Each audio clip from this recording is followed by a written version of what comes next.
What's up, guys? And in today's video, we're going to be talking about some more Arma Reforger, especially as the game continues popularity and grows each and every day with its new player base, whether on PC, on console. I keep seeing on Twitter that the game is reaching new highs and reaching new player bases, and that's awesome because I'm very happy that this game is getting more and more mainstream due to the fact that it is just one of the most immersive and overall amazing FPSs I've ever played.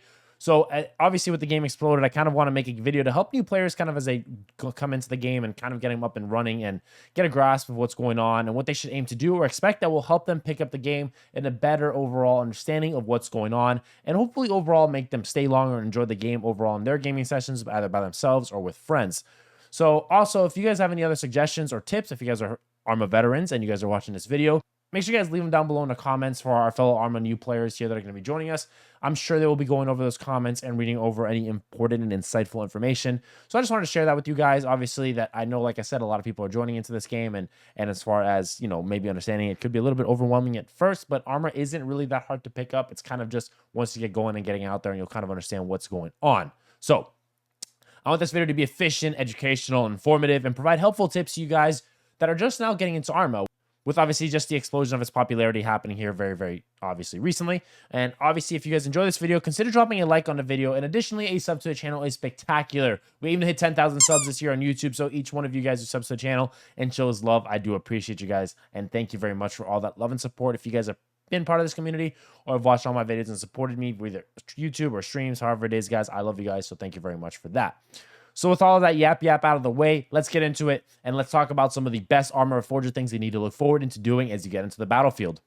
Something that I recommend everyone starts with is watching my settings video. I'll have that link down below so you guys can click that down in the description, but watch that so you get a good experience heading into the battlefield. If you want to tweak those settings, by all means, go for it, but please do try it and use it as it's a good basis to get started. Depending on everybody's PC build, obviously, performance will be a little bit different. Some can run higher settings than that. Some can run lower settings than that in order to get better performance and overall a better experience. Obviously, tweak those to your standards, but definitely check my video out. Definitely try it out, and obviously, if that helps you out, make sure you guys use those and then try those settings out.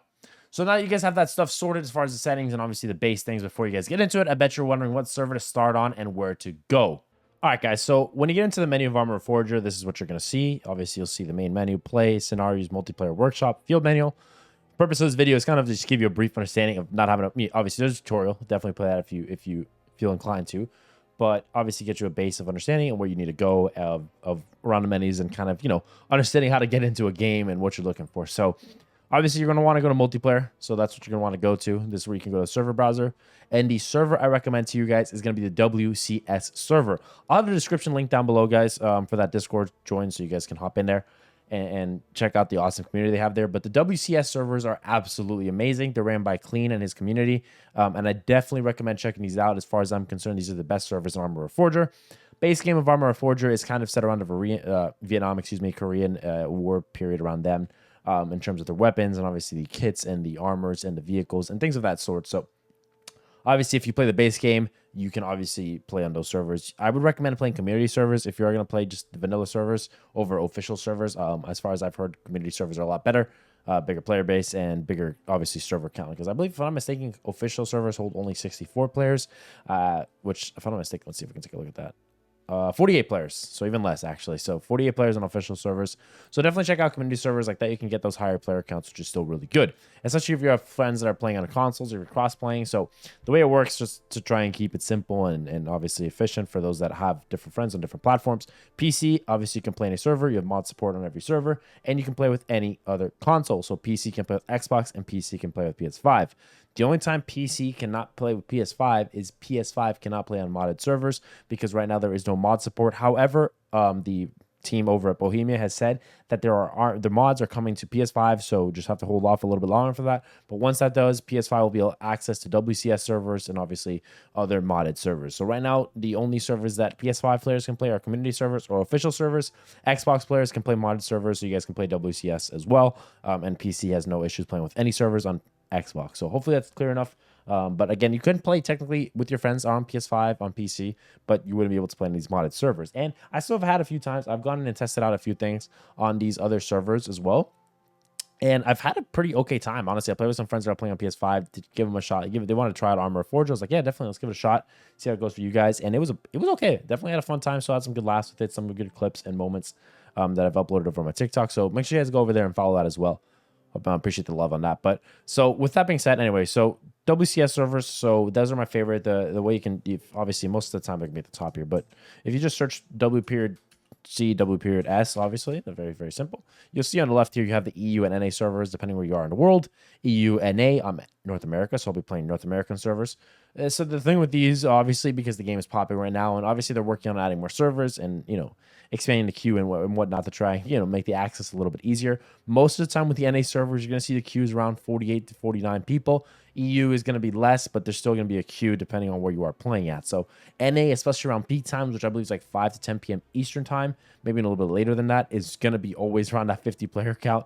It's almost impossible to not have a queue in these servers. I don't think I've seen them without a queue in such a long time. So obviously, you're going to sit in a queue. And normally, I'd say if you're in a 50-player queue, it could take anywhere up to 30 minutes to an hour, maybe depending, obviously, on if the game's ending or what happens. But the games do not end really quick. This is not a quick game where you just hop in, play game of Conquest like Battlefield, and it's over. So WCS servers, for the reference, why I think they're really good. Obviously, there's a really good modded and community team, especially if you check out the Discord. Really good as far as creating tickets and getting things sorted as far as getting bad actors and people who don't want to be in the servers and just affecting other players. They have a good set of rules on there as well that are linked in the Discord, so make sure you guys follow those rules as far as what they are before you even get into them. Okay, so enough of that. So WCS, the way it is, it's Western conflict. With what that means is that it's newer guns, newer vehicles, newer weapons. So obviously, modern day fighting essentially is what the server goes and aims for. So you don't really play on that standard Vietnam era gameplay. So it's gonna be modern day stuff when you're playing WCS servers, which makes it the most enjoyable to me. So WCS for you, those players that want the overall best, I'd say, armor experience, definitely check out WCS servers. That's where I'm going to be kind of just talking over and my experience playing. And if you've watched my streams, that's where I've been playing is WCS servers. And I would recommend that to everybody, especially in my own Discord, around Twitter, whatever it might be. These are the servers that you guys should definitely be on and definitely trying. Obviously, I'm not saying you can't play other servers, but I'm just saying that that's where I've had the most fun and have ran into a bunch of awesome players. So with that all the way, let's get into it. We're going to get into one of these servers here. We're going to test it out. I'll probably hop into an EU server here, actually, since it's a lower queue count, so I can get in there and actually just show you guys some things and show you some more important information before we get into the game. All right, so once you get into a server, you have the option of selecting either NATO or Russia, NATO being U.S. allied forces, Russia being the Russian troops. So easiest way to think about this is you want to play with an AK, you can play with Russia, and you want to play with an M4A1, you can play with NATO. So we'll go here, and I'll go ahead and select NATO because I feel like that'll be easier for a lot of people to understand. Go ahead and select a group here. So when you're looking at squads, when you select your team, squads doesn't necessarily matter as much as you think it does in a game like Arma Reforger. The reason being is you can't directly spawn on your teammates. You have to spawn either at command trucks or at actual rally points that you've captured. So obviously military FOBs, so forward operating bases. But you can join a squad if you want to just try and, maybe communicate with some guys. But most of the time I just join a squad.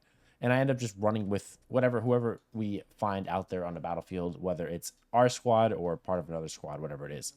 Biggest thing I'll go over here really quick, so I think is really important, is kind of just understanding the game mode, how this works, and how you win the game of Arma Reforger as a team. It is a very, very much a team game. Obviously, you can make individual plays that definitely help the team, but if you take 1 point and your team doesn't have the other points, then you're still kind of just SOL and trying your best to kind of essentially play just a slower paced game and try and win out with a team, because if you're playing solo play, you're just not going to get anything done. Kind of just, you can still do solo play, but you obviously won't win a game just playing solo. That's kind of what I'm trying to get at, is you need to make sure your team is coordinating, or else you'll kind of get steamrolled, sending it down mid. So once you look at the map here, enough of that yap, sorry. You'll notice that there are the Maryland main base point and main base South Wyoming. So this top point is the enemy team. So this is Russia. This is NATO. Most of the time, for example, when you select the server, it has the map next to it. So you'll have the opportunity to look on the map there and see what happens. But during the rounds, in between the rounds, they actually switch points. So, for example, once this specific game ends, it'll switch to the U.S. being in main base Maryland and then Russia being in Wyoming. So kind of just 50-50 flips it. So you have the option and the opportunity to be able to, of course, fight from both sides. So the way the game mode works, so if you see the points on the map, we'll call them the FOBs, are pink letters, so pink text here. So Texas, Connecticut, Georgia, Florida, Illinois. So that's the pink points you see on the map, okay? So those points right now represent the game points, essentially. So in order for your team to win, you need to be in control of all of those points. The names in black, so Alaska, New York, Washington, Oklahoma, Mississippi, Oregon, Delaware, Massachusetts, Virginia, right? So those don't necessarily count to the total score of the game. The reason that is because, simply put, those are kind of just connecting points that you need to have captured. They're very important to hold and to capture, because without those points, you won't be able to connect to those other points. So, for example, holding Virginia here gives us a connection to Mississippi. If we were to lose Florida and Virginia, we would have no connecting point to Mississippi. If you see these red lines on the map, that's what these black points do. They give you the opportunity to have connecting points to the other locations. If you look at these yellow dots on the map, for example, Texas right here has no connecting points, so there's no way we can capture Texas right now. So in order for us to capture Texas, we'll likely have to go capture Idaho, and then we can capture Texas. I don't believe, or Connecticut. We can actually do Connecticut. So either one of these are going to be connecting to Texas, and then you can play off of it from there. So that's how it works, is you need to make sure as a team you're coordinating these attacks and capturing these fobs in order to move forward and capture these points, and obviously be able to capture the ping points, which overall win you the game. You can always obviously backtrack the enemy and backline them where you're capturing their back points. It's a lot harder to do this because obviously you'll have enemy forces rolling out of their bases and those bases, and the enemies can spawn on your bases while you're attacking them. So it's obviously a lot harder to do this, but that's a good way as well, is a strategy of backlining, kind of cutting them off from the resources and being able to capture those points. So simple enough. If you capture the ping points, you win. If you don't, you lose. So if you get captured, if the enemy team captures all 5, it starts a countdown of about 5 minutes in the game, and you have that much time to hop on a point and stop the timer from counting down. So that's the game. That's how simple it is. Most of these games will last hours. The most recent one I played on stream lasted, I think, about 13 hours. I was live streaming it, and it didn't end by the time I went to bed because it was still going. So these games can definitely go on for a while. So don't feel like you're not really progressing or whatever it is. These games can definitely take a very long time. For the purpose of the video, we're gonna be spawning down in Maine base, Wyoming. I think it's a really good place to start. So we're gonna go from there. We're gonna hop down here and we'll go from there, and we'll go over these next few points. All right.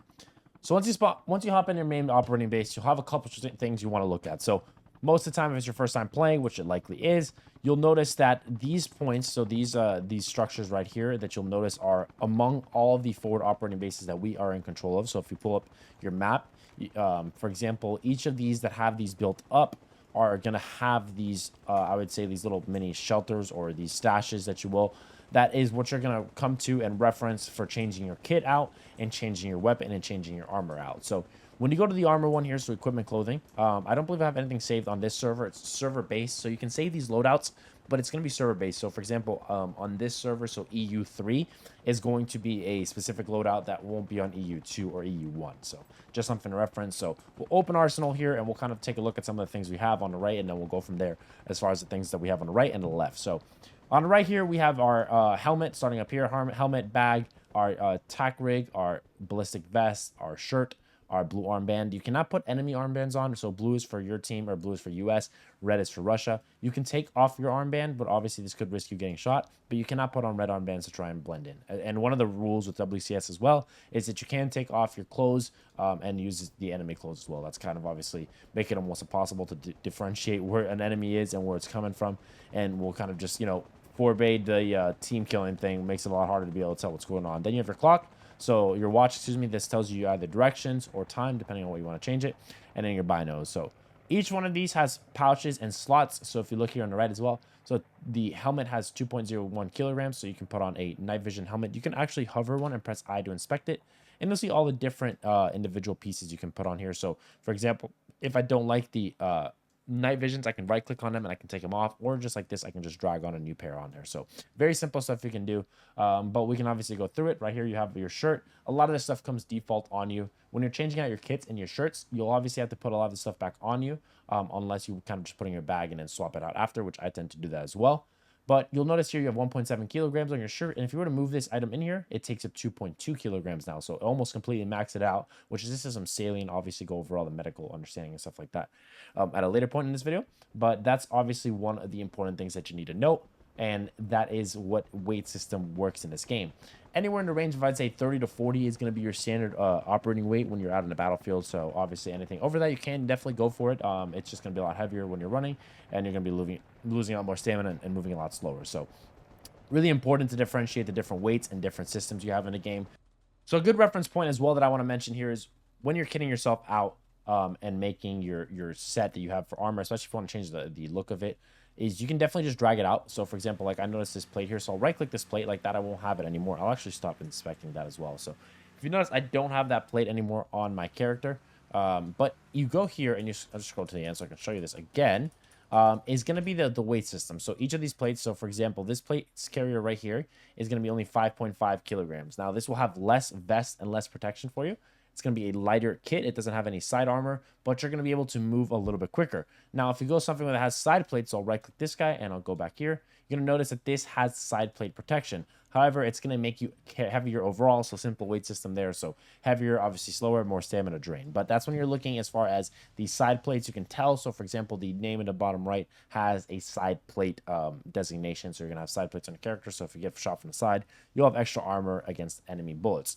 Something that you want to know, when you're in main base, this doesn't really affect you too much. This might be something that you're obviously take into account when you're in other operating bases, is the little number up here, the top right, that's kind of your supply cost it's going to take from your base. So when you're in main base, that's just constantly replicating. So on main base, we have 31,313 available right now, but it's going to constantly be going up, obviously, or going down if people are taking out vehicles and things. But at main base, it is constantly refreshing and restocking. When you're out on the main in the battlefield, these bases, any base after main base south, these bases are going to need what's called supply runs. So that's supplies that are being brought from the main base out to Florida, Oregon, Pennsylvania, Missouri, Illinois, Georgia, or whatever. You can either take those with a truck or helicopter, and I can show you how those are done. But there's a perfect example right there. So that guy's going to be running supplies. This is a great way to level up. But this lets you get spawns on those points because supplies are kind of the name of the game. So having supplies on any of these points at any point in time lets you spawn on these points. So for example, you see that number under Lakeside Farm, 643. That's how much you're gonna be able to use. So that's in supplies. So obviously being able to spawn there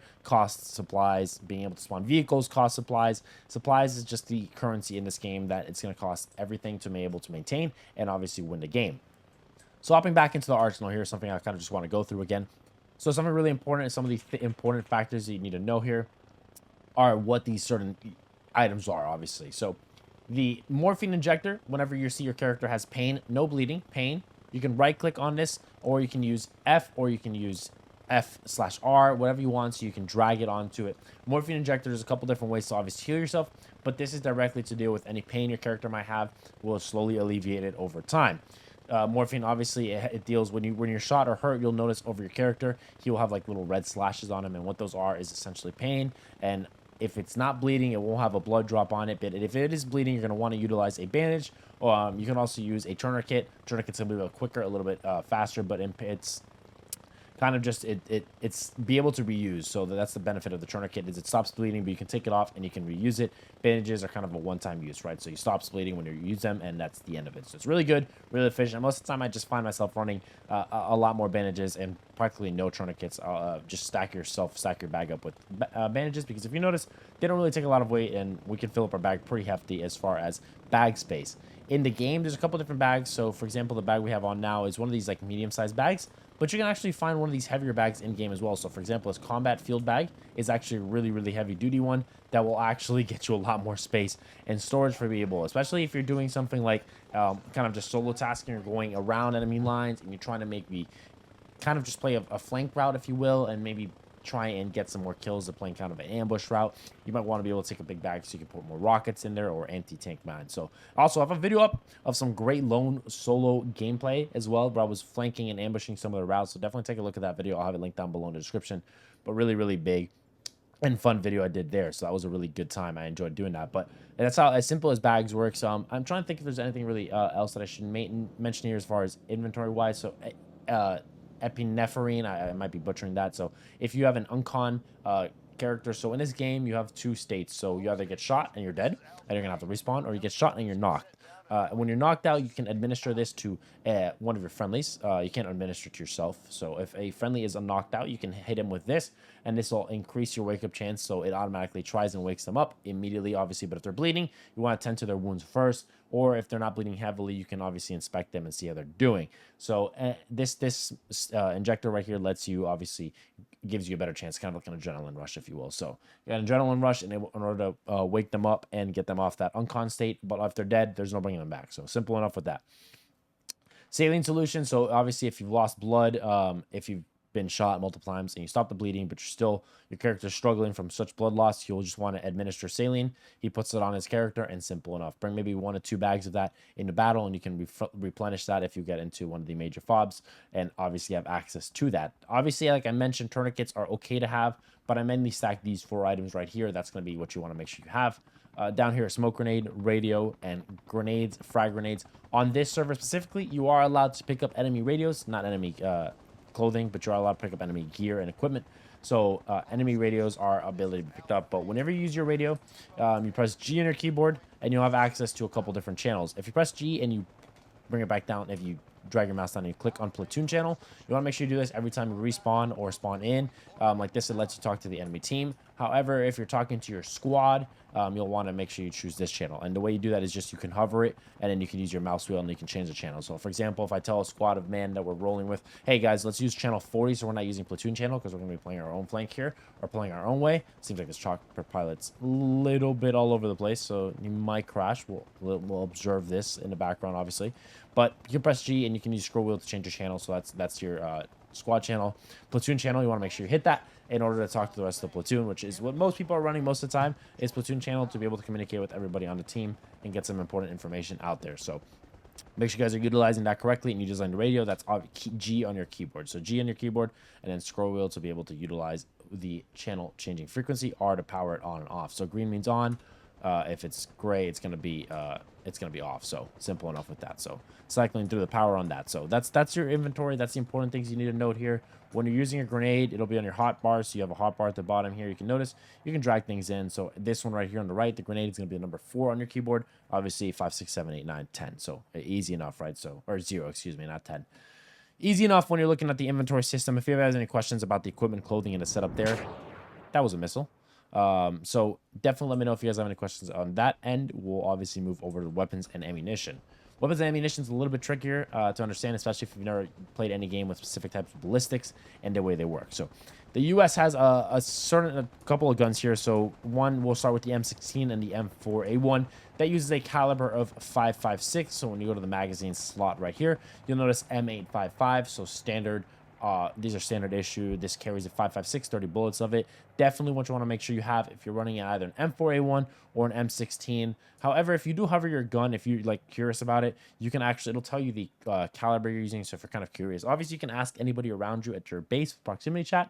But if you're curious and you don't want to ask anybody, you can just hover your gun, and most of the time it'll tell you what caliber it's using. So if you just check that with any of them, so M249 is going to be 5.56, and we go up here. I believe the SCAR might be using, so 7.6251.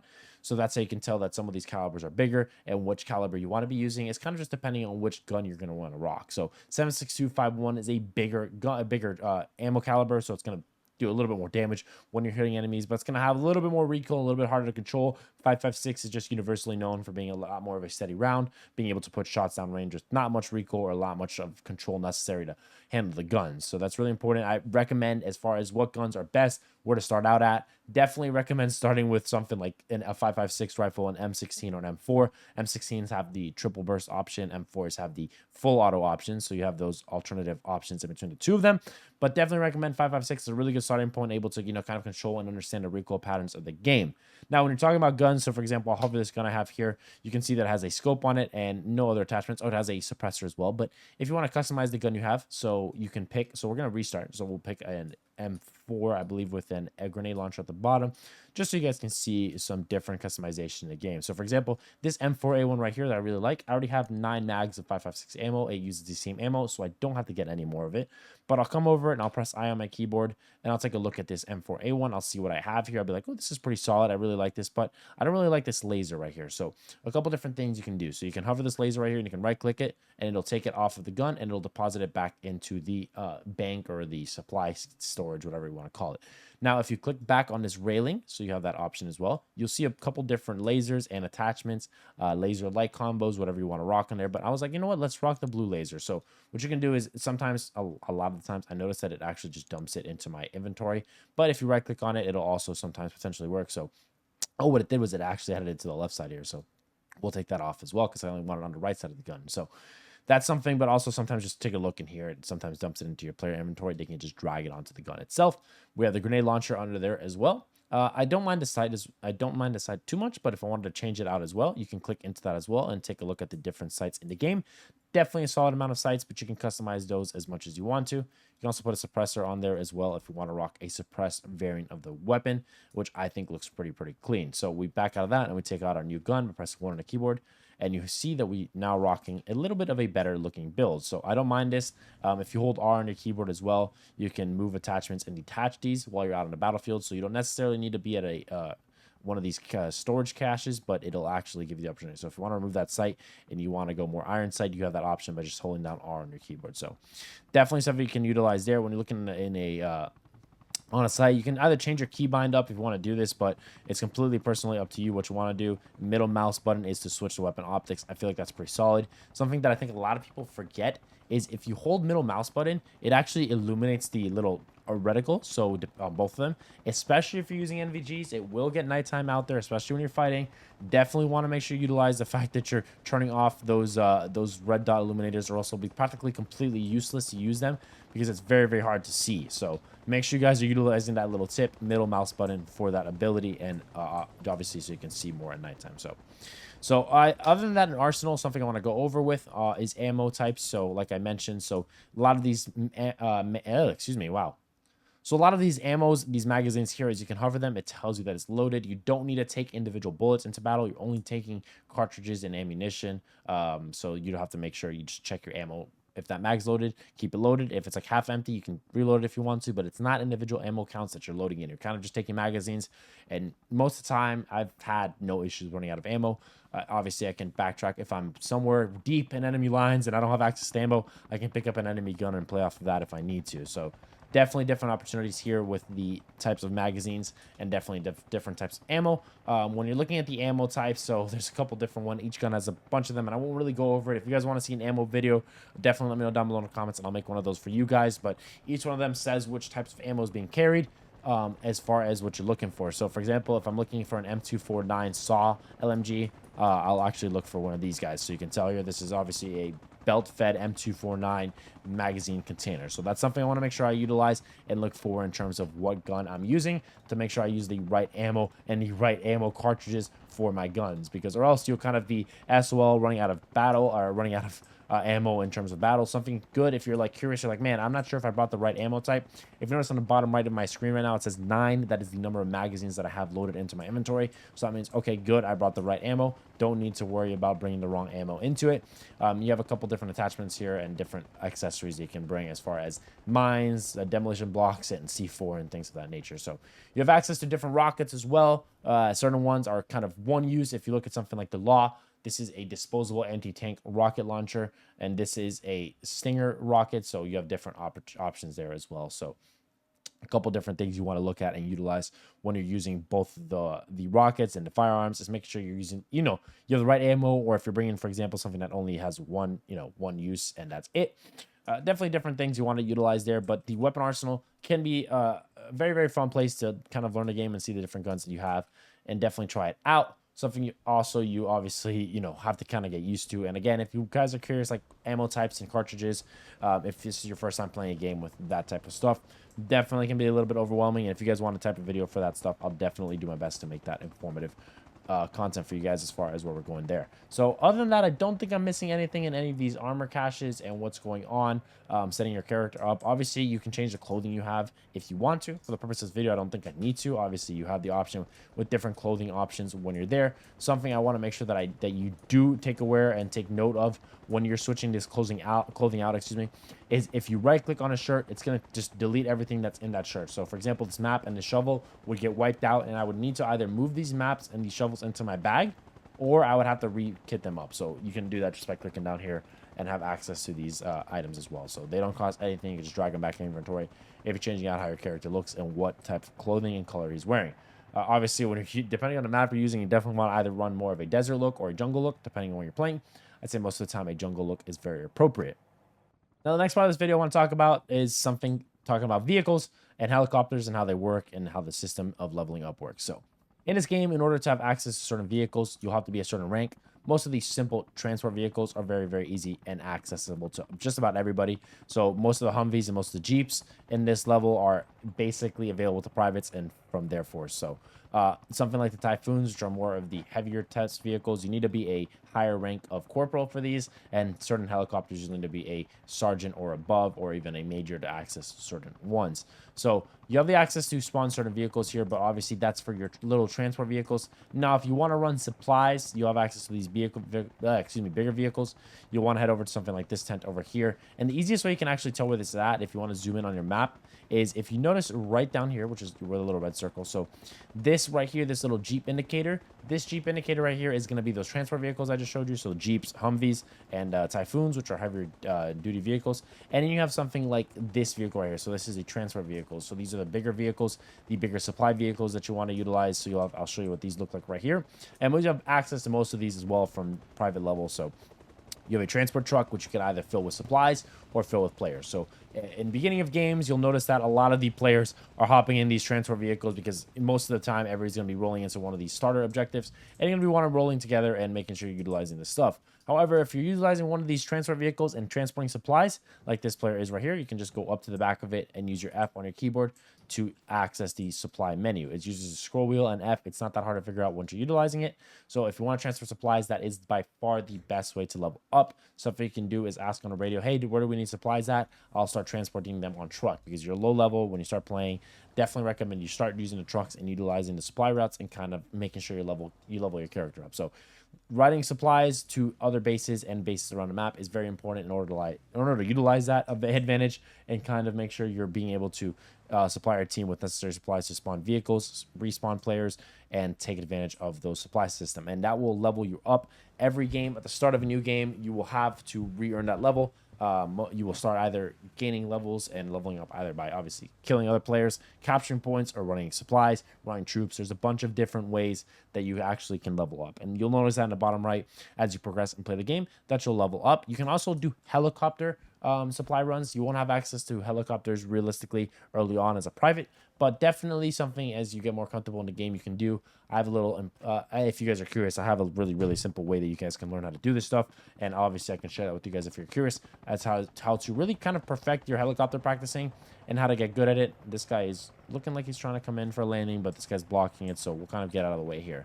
But that's how vehicles work. Vehicles work based on a supply and level requirement. So if you look down here as well, when we're in the vehicle menu, it says 110 supplies to spawn these vehicles, and it goes up and up and up to the Typhoon, which you have to be a certain level for. So not too complicated there, but if you want to spawn a vehicle, you can. It's completely personally up to you if you want to, or if you want somebody else to drive and they're at a home base, totally, depending on your play style, what you want to do with any of these vehicle spawns. So if you click one right here, you can drag it around this white circle area. You can't put it further out than that. If you use shift on your keyboard, you hold down shift, you can drag around your mouse and find the way it's pointing. So for example, I want to spawn this Humvee right here, and then I click play as character. And right here, you'll have access to your Humvee that just spawned. So that's really, really important and really useful for utilizing this vehicle spawns and things of that nature. When you spawn a vehicle yourself, you want to make sure you scroll down to unlock vehicle, or else other players won't be able to get in. But if you use your mouse wheel, that's how you can just do that. So get a gunner, get a driver. You go to the back here, you'll have access to a trunk as well. You can put storage in here. Obviously, this has a bunch of ammo for the LMG. So different things that you can utilize. And the vehicle is a great system that you need to make sure you're utilizing and understanding. Obviously, you're going to feel more comfortable as you play more and more as far as driving, learning the roads. Something really important that you want to make sure you utilize is, oh, this guy spawned a Humvee. All right, Bradley there. So let's get our Humvee out of the way so we're not in the way of him. 1 second. I'll move right over here, sir. Don't mind me. Just for the purpose of this video, we'll park over here. All right. So, boom, we'll close that door. So for the purpose of this, utilizing vehicles is very important for being able to transport yourself around or transport other players. It's nice to hop on the LMG as well. Vehicles can be damaged and can be taken out as far as certain parts of them. So vehicles can go flat. Engines can be damaged. Different whole percentages can be affected. You can definitely repair vehicles by going to the back of it, opening trunk, and you can get this wrench here, repair tool. And as long as you're near a vehicle resupply station, which looks like that over there, you can actually utilize the repair tool and repair those vehicles. A lot of the times, I don't know, Battlefield, you'll find yourself taking contact, and you'll have to hop out of your Humvee, and your Humvee will get kind of destroyed, and you won't have any repair stations. At that point, you kind of got to huff it on foot, excuse me, and you don't have really another choice with that. But being able to repair your vehicles, somebody just want a Cobra there, by the way, or landed that. I'm not sure. I may have missed that. But you have different opportunities and different ways you can utilize vehicles, and they're really, really fun. But the main points with them is they require supplies to spawn. They require certain levels to spawn higher end ones, and just utilizing them and learning how to play with them is really, really important. Having a navigator is also something really good. They can tell you where they're going, so having some co-pilot kind of just sitting shotgun there and giving you directions from their map is really important to learning the map, because it can get very confusing, especially trying to learn these maps. It's a very difficult game in terms of map knowledge, but once you start getting it down, you'll be able to pick it up and understand these routes a little bit better. But there is hundreds and hundreds of routes inside of these maps, excuse me, and being able to utilize the right route to get to where you're going is really important. Also, to spawn a helicopter, for those that are curious and those that are higher level enough and that want to try doing it, you can also use a controller. That's something that kind of a cheat code that I found myself using, is I have a PlayStation controller plugged into my keyboard, or to my computer, excuse me, and that lets me utilize a controller to fly a helicopter, because if it wasn't for that, I would completely just be SOL and wouldn't be able to fly one with mouse and keyboard. It is one of the hardest things I've personally came across trying to do, is flying a vehicle, any air vehicle, excuse me, with mouse and keyboard. So you notice here, you can't spawn any. You need to be a rank of sergeant or higher to spawn any of these certain vehicles in.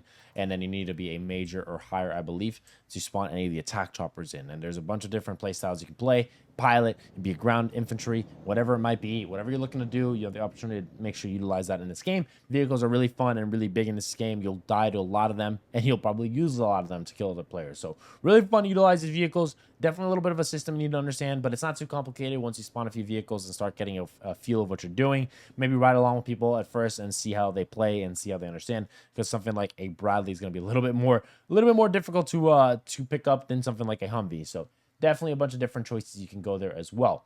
All right, guys, that about sums it up as far as important beginner tips. I would definitely recommend you guys make sure you guys follow along, implement these, make sure you guys are utilizing this before you guys go out there, and enjoy your gaming sessions, because Arma Reforger is a great journey and an absolutely amazing game, and I definitely recommend you guys do it. Again, guys, if you found this video helpful, make sure you guys drop a like and a sub to the channel. It would be spectacular, guys. I appreciate all the love and support on all the videos. Hopefully, you guys found this video enjoyable and informative. I'll catch you guys later in the next Arma video. See you guys later. Peace out.